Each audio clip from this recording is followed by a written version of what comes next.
Etika bisnis Islam merupakan suatu bidang ilmu ekonomi yang terkadang dilupakan banyak orang. Padahal melalui etika bisnis inilah seseorang dapat memahami suatu bisnis persaingan yang sulit sekalipun. Bagaimana bersikap manis, menjaga sopan santun, berpakaian yang baik, sampai bertutur kata.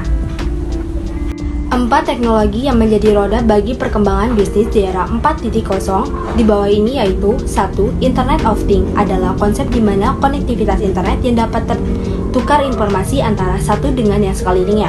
2. Big Data adalah data yang besar dan banyak mencakup banyaknya volume yang sangat berkembang dari tahun ke tahun. 3. Kecerdasan buatan adalah program komputasi yang dapat membuat mesin bekerja layaknya kecerdasan manusia seperti mengambil keputusan, memecahkan masalah, dan melakukan prediksi. 4. Blockchain adalah suatu sistem transaksi dan manajemen data digital yang tersebar di mana semua pengguna sistem tersebut mempunyai satu konsensus bersama. Etika bisnis dalam bisnis startup. Saat ini, pergeseran bisnis dari offline menjadi online cukup pesat dikarenakan kebutuhan masyarakat semakin tinggi akan layanan bisnis online dan perkembangan teknologi yang cukup pesat.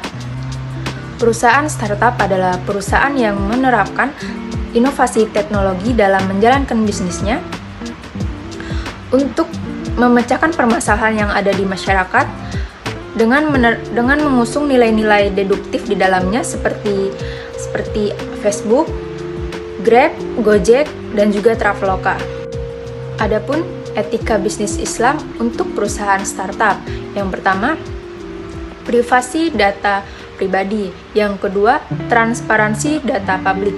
Yang ketiga, akuntabilitas proses pengaplikasian. Dan yang terakhir, mencakup jasa layanan keuangan yang halal.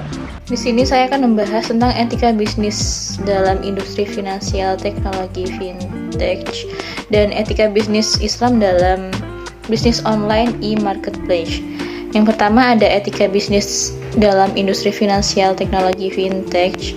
Teknologi finansial adalah salah satu bentuk layanan keuangan dalam bentuk digital, mengusung prinsip cashless yang menandakan adanya pergeseran dari uang ke platform.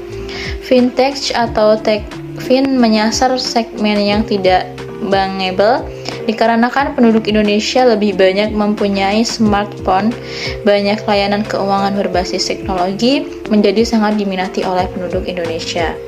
Adapun tulisan dunia ini membutuhkan layanan perbankan dan bukan bank. Tulisan di atas menjelaskan bahwa era 4.0 menghasilkan suatu kenyataan bahwa esensi dari sebuah bisnis bukanlah terletak pada baju atau bentuknya, akan tetapi terletak pada bagian proses bisnis itu terjadi. Bisnis di sektor keuangan lebih jauh lagi tidak memerlukan bank, akan tetapi memerlukan layanan perbankan. Bisnis di sektor penjualan produk tidak memerlukan toko, akan tetapi memerlukan sistem online atau toko online. Maka beberapa kalangan menyebut bahwa era 4.0 adalah era disruptif, dikarenakan banyaknya pemain bisnis lama yang akan gulung tikar karena tidak aware terhadap perubahan yang ada. Selanjutnya ada etika bisnis Islam dalam bisnis online dan marketplace.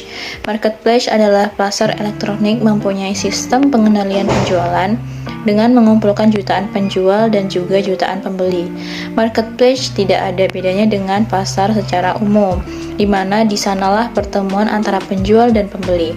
Akan tetapi perbedaannya jika pasar jual beli dilakukan secara offline, maka transaksi di marketplace dilakukan secara online.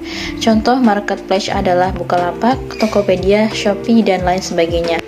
Adapun etika bisnis Islam yang berkaitan dengan bisnis online, e-commerce, dan marketplace adalah sebagai berikut. Yang pertama, barang atau jasa yang diperjualbelikan sesuai dengan spesifikasi. Dan yang kedua, ada kesepakatan ijab kabul di antara penjual dan pembeli. Dan yang ketiga, ada menjunjung tinggi kepercayaan di antara pelaku transaksi.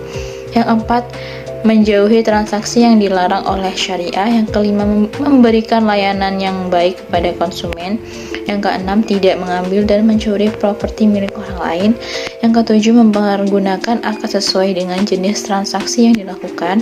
Yang kedelapan, produk atau jasa yang diperjualbelikan halal.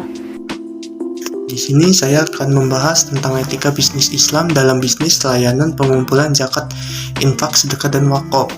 Menurut PLT Direktur Pemberdayaan Zakat dan Wakaf Kementerian Agama Republik Indonesia Muhammad Fuad Nassar, pengelolaan zakat harus juga memiliki standar regulasi, standar tata kelola, manajemen risiko finansial, integriti, dan lain sebagainya. Sebab pengembangan dunia zakat di tanah air sangat dinamis.